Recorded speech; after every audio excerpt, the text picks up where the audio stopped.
Anapaka omponareo mandakarivany ry havana ny fiadanan'i Kristy. Raha sitraka ao dia mba hiara-maka sika ny andininy fahenina sy fahafito amin'izao perikopa izao. Aminaran'ny Tompo manao hoe fa ola izy tovy taminy aza talanjona mitady an' Jesoa avy any Nazareta izay efa nombona tamin'ny hazo fijaliana ianareo efa nitsangana izy tsy ato izy jereo fa teo nametrahany azy fa mandehany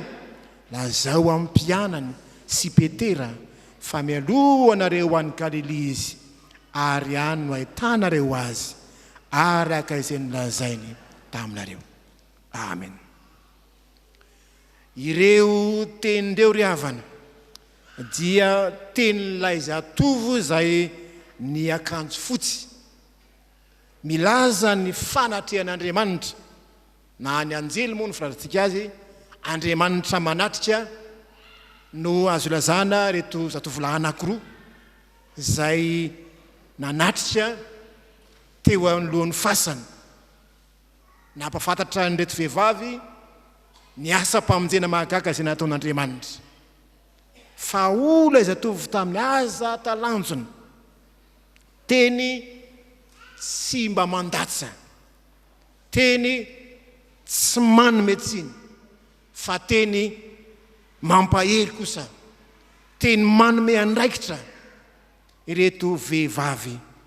izay nanatrika ny fasana izay ny vo ireto famirenana roa reto ry havana no asika raisina amin'izao teny Andriamanitra zao. Ny tenin'ilay irak'Andriamanitra eto dia manala ny tahotra sy ny tsy finoana. Ny tenin'ilay irak'Andriamanitra dia manala ny tahotra sy ny tsy finoana. Aza talanjona efa nitsangana izy tsy ato izy teny reniny reto vehivavy reto teo an-tokotanim-pasana izany. Divotry ny alahelo tanteraka ny mpianatra ry havana. Aza bara fa tena namoy fo tokoa azy tamin'ny fotoana izay nisehoany tantara satria maty ny Tompo nirodana ny fanantenana dia ilay fiainana tsara lavitra izay efa nampanantenain'i Jesoa azy ireo lasa nisoro orooro zany lasa nisoro tahotra zany sao samboriny jiosy dia nidy an-trano mo izy ireo. Nisy anefa ireto vehivavy telo ireto Maria Magdalena, Salome, Maria renin'i Jakoba tsy tafandromandry satria tsy nahavita ny karakara ny fatin'i Jesoa izy fantatsika tsara fa ny zoma hariva dia toy nalevina maimaika ny Tompo ny hariva ny andro rehefa tonga ny sabata dia tsy afaka manao ninninina tsy vita nanositra menaka ny faty satria fomba fanao tatsinana zany ny fansorana menaka ny faty dia hoterizana ny faty mba tsy ho simba aingana dia tsy afaka nanao zany reto vehivavy ka ny sabata dia tapotra ny sabotsy hariva amin'ny enina ora dia lasa nivoaka izy nividy zava-manitra mba nisorana ny fatin'i Jesoa. Tamin'ny mbola velona nefa rehefa namalala raha tsaroantsika dia nisy le vehivavy izay nanositra menaka manitra ny tongotry Jesoa dia nanome tsiny azy ny mpianatra todasy moa ny tena tenambara amin'izany hoe ery menaka iny zao raha namidy to lafo ohatry zao naninona naositra fotsiny amin'ny tongotra dia zao ny tenin'i Jesoa hoe aokanareo izy efa nanao izay azy natao izy namonjy nanositra ny tenako anamboary any ahy alevina izy zany hoe le menaka izay naositra ilay vehivavy ny tongotry Jesoa dia efa fanamboarana azy alevina zay ny tenin'i Jesoa. Marka 7:15 zany. Iverina ry havana fa niraparapany amin'ny lalana tsy izy ireto vehivavy reto na nadino na tsy mino ny fitsanganan'i Jesoa tamin'ny maty ka nampahery azy nampatsiaro azy ny anjely eto jereo ozy izy teto nametrahany azy araka izay nolazainy taminareo efa niresaka taminareo izy efa nanambara taminareo izy to milaza fa ianareo ny tsy mino fa ny tompo fa nanambara-meloa zao ianareo very fotoana lany vola sy arena amin'izay zavatra tsy nilaina akory ivesaran'ny olona sarobahana satria mampiasa saina vato lehibe tsy zaka-bataina no mianidin'ny fasana satria fasana manara-penitra io fasana io tsy azo mpangalatra tola-paty idirana io fasana misy mpiambina io maramila iza no anaky-diny vato olona telo vavy tsy afaka anaky-ty vato ny andro raha teo mbola maizimaizina vamposaka ny masoandro ny fasana misy miambina misy vato be ny vanidin'ny fasana araka ny valaza moa dia misy miaramila miambina teo zany ny vokatry ny eta mavesatra mitatao eo an-doha rehefa tsy mahatsiaro ny ten'Andriamanitra mafana fo amin'ny zavatra tsy maso any amin'ny tsy misy idirana ho ny filazantsika azy fa atiantoka satria tsy mahatsiaro ny tenin'Andriamanitra nandeha pahazarana fa atiantoka ny anjarany tsy miny eto fa atiantoka ara-potoana fa atiantoka ara-toekarena fa atiantoka ara-panahy ihany ko satria orooro tahotra fanahina zany ny zavatra miseho rehefa mizotra amin'ny lalana tsy iza isika tsy andanin'izany rehefa riavana amin'ny lalana na zany aza no miatra tamin'reto vehivavy reto dia tsy mba nanome tsy ny azy Andriamanitra eto aza matahotra ho izy aza manahy na dia fantany aza fa tsy nino tsy nahatsiaro ny ten'Andriamanitra reo olona tonga eny amin'ny fasandreo midika izany ry havana ny tenin'ny anjely eto ny tenin'Andriamanitra to mampahafantatra atsika fa Andriamanitra dia mahalala mahafantatra ny fahalementsika mahafantatra ny adi-panahintsika ka te hanafaka atsika amin'izany ady atrehantsika izany izy amony tsy manana adi-panahitreno fa ny abeny vato ny tsy mitovy sasany vato zaka-bataina ohatra ny hidi-pasana sasany mba azo bataina ihany olon-droa ihany samy manana ny problema ny tsirairay avy samy manana ny adi-panahiny isa-tokantrano ny tsirairay avy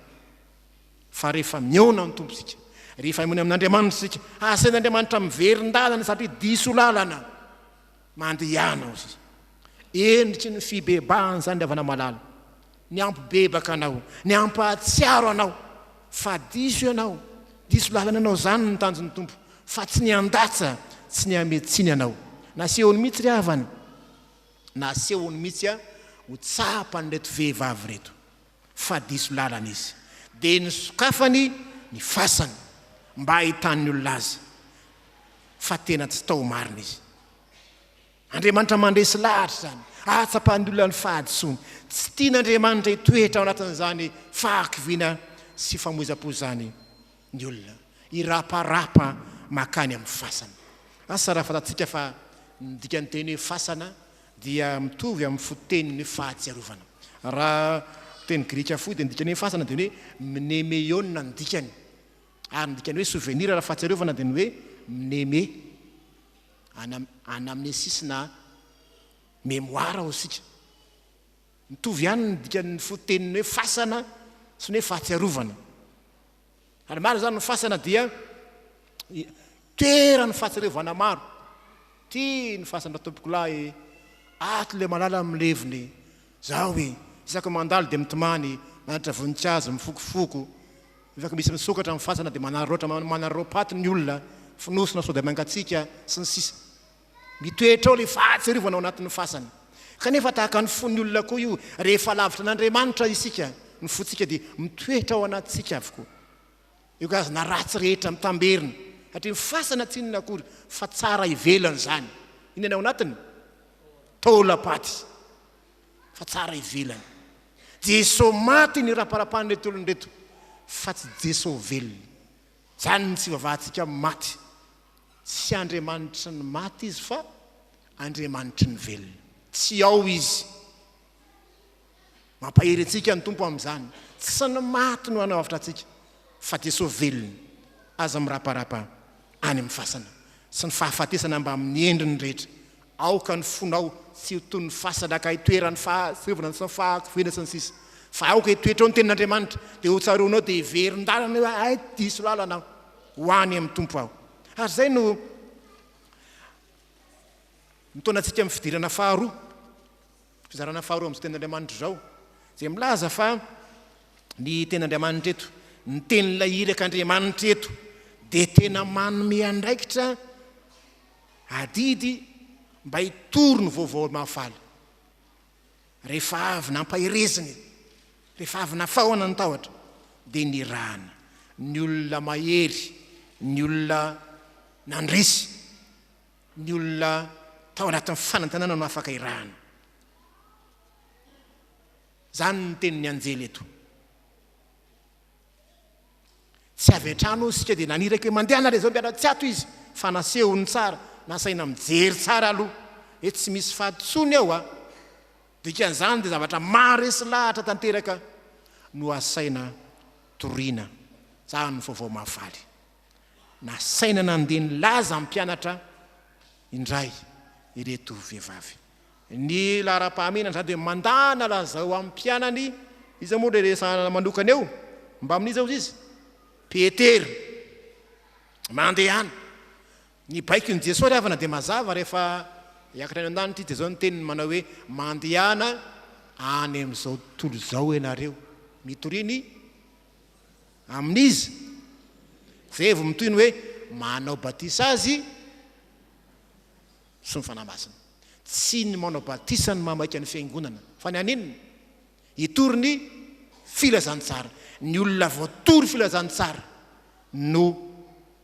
atao batisa. Baiky voalohany zany io ny hoe mandehana. Io le endriky ny fitoriana zay nandray dia mitory. Rehefa avy ny teny ilay tovolahy dia nanaitra izy hoe aza mijanona eto fotsiny ihany mitolagaga lalina zany fitiavan'Andriamanitra, lalina nerin'Andriamanitra fa mandehana lazao zany vaovao mahafaly zany, lazao any amin'ny afo zany, ho any amin'ny mpianatra zany. Satria fantatsika tsara fa ny mpianatra dia nandositra avokoa rehefa nisamborona Jesoa, fa na dia ny namana zay milaza fa hiara-maty aminy azy indrisy fa nandositra azy, nandao azy avokoa ny mpianany rehetra. Mandehana na dia nambara tamin'ny mpianatra azy fa tsy hijaly ny Tompo dia tsy tsarony zany, nandositra izy kivy izy. Hatrampisorona nge mahafantatra an'izany hoe tsangana amin'ny maty i Jesoa iny, le mpamitaka iny ozy izy hitsangana amin'ny maty araka ny teneniny. Fa ny mpianatra zay mpanaradia akaiky azy tsy nahatsiaro ka asaina mandeha ny vehivavy eto mandehana. Tamin'ny voalohany dia natahotra ihany izy satria tsy voazava ny sainy ny zava-mitranga, efa dotony tsy finoana zay le hoe natahotra izy fa avy eo izy naninona lasa nandeha ihany izy nanambara. Riava entra amin'ny Tompo. Tenin'Andriamanitra zany, tenin'ilay irak'Andriamanitra manome andraikitra atsika izay mankalaza ny Pasika, hitory ny vaovao mahafaly. Io fandrahana hitory vaovao mahafaly io ravana malala. Filazana ny Kristy maty sy nitsangana tamin'ny maty io mba handraisan'ny olona famonjena amelana ny elony, ahatonga azy ho vita ho fihavanana amin'Andriamanitra. Maniraka anao ny Tompo ravana malala, ny fandraisanao ny famonjena dia mahatonga anao tsy hipetra-potsiny ny finoana an'i Jesoa Kristy velona, dia maniry anao andray anjara mahavitrika amin'ny asan'Andriamanitra rehetra, asa vokatry ny finono zany, asa vokatry ny fahatsapana fanamonjy sy nanafaka anao ny Tompo. Mandehana ozy, lazao amin'ny mpianatra, lazao amin'ny mpianatra mba amin'ny Petera. Mila resy lahatra ianao aloha fa io Jesoa nitsangana tamin'ny maty io no torianao. Ny mpianatra olona akaiky an'i Jesoa zany fa nandositra azy, nda nampaherezo reny olon'ireny. Petera nanana toerana ambony zany teo amin'ny apôstôly fa io mpianatra io nandao azy kivy mandiana ambarao am'ireo kivy sy mamoy fo tahaka ny mpianatra ampaherezo ny siniana manokana Petera osika satria Petera ny anafana fo tafasaraka tamin'Andriamanitra izy mandiana ampaherezo zay kivy tahaka ny Petera ireo nafana fo nefa dia nandao ny Tompo ampaherezo izy ireny ireo tsy manam-pinoana ireo mandeha pahazarana ka mamoy fo rehefa tratry ny fizan-toetra sy ny zava-manahirana mandiana ampaherezo zany ny sarin'ny mpianatra sy ty Petera eto ireo nanara-diny Tompo ihany kanefa dia nandao azy rehefa tonga manao tsobodranony raha miangaly amin'ny fanomponan'Andriamanitra mpianatra mafana fo azy dia nampaherezony eto saony eo milaza fa reny olona mafana fo reny mety tratra ny fahakiviana koa reny mila mpaherezina koa reny vehivavy eto zay verina fanakamalemo sika malagasy fa mijiosy zany tsy saina akory zany rehefa misy fanosana lehilahy tsy mbo 5,000 izy ny ten'Andriamanitra tsy saina amin'ny vehivavy raha mivory azy ny fiangonana rehefa tsy ampy ny koroma rehefa tsy ampy ny lehilahy dia na vehivavy 100 arony eo dia maninona tsy manomboka ny fivoriana fa zany vehivavy zany no asaina mampahery andry Petera sy ny mpianatra mandeha ihany ampaherezy ny kivy zay tsy manam-pinoana zay mpandeha pahazarana miverin-dalana rehefa tonga ny fizan-toetra fa tsy mifitavan'olona tokory havana zany fiemorana amin'ny finoana zany tsy mifitavan'olona ny fahakiviana sy ny famoizam-po mety mahazo zany na reo zay efa mijoro tsara amin'ny finoana azy hoana ny tenin'ny apôstôly hoe ianareo zay mijoro tsara ozy izy manenina tandrema sao dia lavo ny hafanam-po diso toerana ndanana zao any mpianatra ny Galilia tapaka ilay fifandraisana fa nandositra avokoa mpianatra any Galilia ny fotoana misy olona nandositra fanompona reny ampiaony amin'ny Jesoa misy olona nandao ny asa fanompona ampiaony amin'ny Jesoa misy olona kivy sy mamoy fo rehefa tratry ny fizan-toetra inona mory havana zava-misy ny mpianatra eto zao rehefa kivy izy lasa nidy hatrano inona moa mahatonga ny olona hidoroka zava-mahamamy zava-manitra fahakiviana famoizam-po mamono eritreritra zay sisa natao za mahatonga sika malagasy anisan'ny lohalarana amin'ny fisotroana zava-mahamamy maneran-tany anisany sika satria mafy ny adi-panahy mafy ny fiainana dia mamoy fo any amin'ireny zava-mahadomelona ireny nataony olona mandehana ampaherezo sarindry Petera sy ry mpianatra zany zay nafana fo ihany fa kivy tafasaraka amin'Andriamanitra noho ny zava-mitranga ianao ry havana ianao zay mpandresy io mandana ampaherezy mitady ho kivy ianao ny raha ny Tompo amin'izany aza kivy mahereza na dia kely na dia bitika na dia tsy mahefinina akory azy tena ataon'Andriamanitra fitaovana sarobidy ianao hitory fanafana ho andreny olona voageja ireny dia amin'izao andro fety pasika zao ry havana malala ho mpandresy tahaka an' Jesoa tsika ry havana malala mazava dia afatra androany teny erak'Andriamanitra eto dia mampahery ary manala ny tsy finoana fa ny faharoa ny tenin'ilay erak'Andriamanitra dia mitaona antsika hitory ny filasany tsara ny vaovao mahafaly hampiaona ny olona amin'ny Jesoa Kristy velona fa tsy Kristy maty akory Andriamanitra ny voninahitra ho an'ny fiadanany amen